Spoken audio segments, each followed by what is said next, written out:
ठाक, उम्मीद है सब ठीक ही होंगे। आज हम बना रहे हैं आपके लिए साबुत मसूर, जिसे काली दाल भी बोलते हैं। ये हमने ली है 1 प्याली और ये हाफ़ टी स्पून हल्दी है, 1 टीस्पून अपना लाल मिर्ची पाउडर है, हाफ़ टी स्पून ये पिसा हुआ धनिया पाउडर है और ये लहसुन अदरक का पेस्ट है। अब हम आपको बताते हैं कि ये किस 1 प्याली दाल जो है हमने प्रेशर कुकर में डाल दी है और ये 1 जग पानी का है जो हमने इसमें डाल दिया है। कुकर में नहीं पकाना चाहते, दूसरी पतीली में अपना देचकी में बनाना चाहते हैं तो उसके लिए आपको कम से कम 2 घंटे रखने पड़ेंगे हल्की आंच पे, ताकि 2 घंटे में हल्की आंच पे वो पक सकेगा।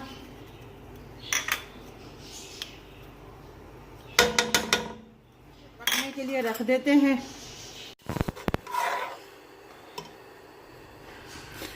ये देखिए हमारी दाल तैयार हो गई है। 20 मिनट के लिए हमने प्रेशर कुकर में डाला था। अब ये हल्का सा इसमें ज़रा सा पानी है, थोड़ा सा पानी हम इसको और थोड़ा सा सुखा लेंगे। हमने दाल 1 प्याली बनाई थी। फिर आपसे मैं कह रही हूँ कि अगर आप प्रेशर कुकर में नहीं बनाएंगे और अगर देचकी में बनाएंगे तो उसको 2 घंटे के लिए हल्की आंच पे रख दें और फिर उसमें घुटावा सा लगाएं तो दाल ये नरम हो जाएगी, बिल्कुल अपना घुल जाएगी बिल्कुल। दाल के लिए हमने 2 लहसुन जो लिए, 4 ये साबुत मिर्चें गोल वाली और हाफ़ टी स्पून से भी कम ये सफ़ेद ज़ीरा हमने लिया है और इसमें ऑयल बिल्कुल कम लगता है। फ्राई पैन हमने ऊपर रख दिया है। ये ज़रा सा हमने 3 टेबल स्पून के बराबर हमने ऑयल डाला है। अब हम इसमें ये लहसुन जो है बिल्कुल बारीक बारीक काट के हम इसमें डालेंगे। ये इसका तड़का है। प्रेशर कुकर में पकाई थी गलाने के लिए ताकि अच्छी तरह गल जाए। अब हमने इसको छोटी देचकी में ट्रांसफ़र कर दिया है और जो पानी मैंने प्रेशर कुकर में डाला था उतना पानी अगर आप देचकी में बनाओ तो उतना नहीं डालना, उससे डबल डालना है पानी और उसे 2 घंटे के लिए रखना है हल्की आंच पे पकने के लिए।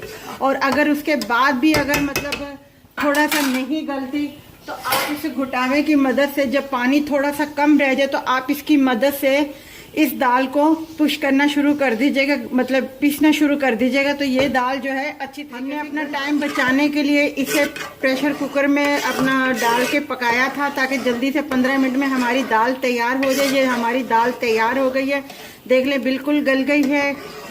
और अपना इसको तड़के वाले चावल के साथ, पराठों के साथ जो है सर्व कर सकते हैं आप। और नमक आप अपने हिसाब से रखिएगा।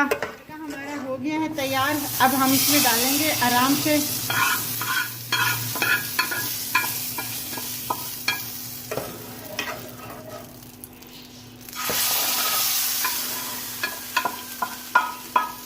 ये हमारी दाल तैयार होगी। देख लें हमने ऑयल बिल्कुल कम डाला ताकि इसके ऊपर नज़र ना आए इतना ऑयल। अब हम इसमें हरा धनिया डाल देंगे। अब हम इसे डिश आउट करके आपको ये देखें हमारी दाल तैयार है। आप इसे ज़रूर बनाइएगा पराठे के साथ, तड़के वाले चावल के साथ या उबले हुए चावल के साथ, बहुत अच्छी लगेगी। प्लीज़ आप ट्राई ज़रूर कीजिएगा। हमारे चैनल को सब्सक्राइब कीजिएगा, लाइक कीजिएगा, शेयर कीजिएगा और अपना ख्याल रखिएगा। अल्लाह हाफ़िज़।